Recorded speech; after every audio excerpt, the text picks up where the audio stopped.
આજે આપણે બનાવીશું ગુંદર પાક. ગુંદર પાક માટે 1 કપ ગુંદ લેવાનું છે. તેને મિક્સરમાં ઝીણું પીસી લેવાનું છે.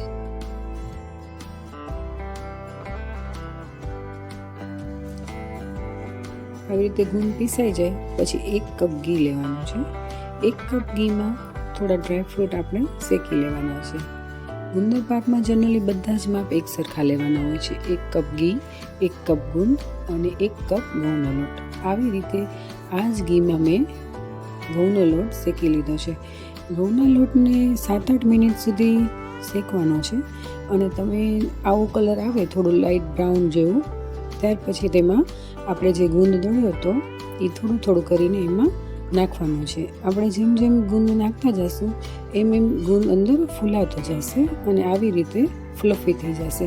ગુંદ આપણે એકસાથે નથી નાખી દેવાનો, થોડા થોડા બેચમાં નાખવાનો છે જેથી કરીને એક સરખો ગુંદ અંદર તળાઈ જાય.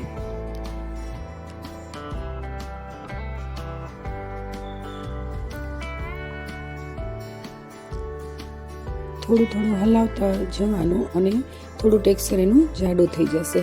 પછી તેમાં આપણે 2 ચમચી સૂંઠનો પાવડર નાખવાનો છે અને 4 ચમચી સૂકા ટોપરાનું ખમણ નાખવાનું છે. આવી રીતે બધા જ ઇન્ગ્રેડિયન્ટ્સને મિક્સ કરી નાખવાનું છે.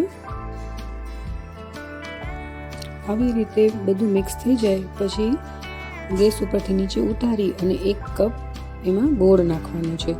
ગોળને સારી રીતે આ મિક્સરમાં મિક્સ કરી દેવાનું છે.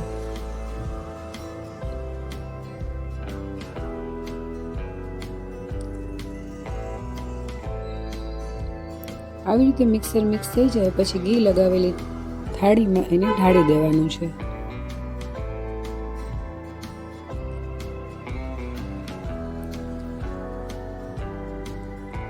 આવી રીતે ઢાળી દીધા પછી તેના ઉપર આપણે જે ડ્રાયફ્રૂટ શેક્યા હતા એનું ઝીણું કટિંગ કરી અને ગાર્નિશ કરી દેવાનું છે. બસ આપણો ગુંદર પાક તૈયાર છે.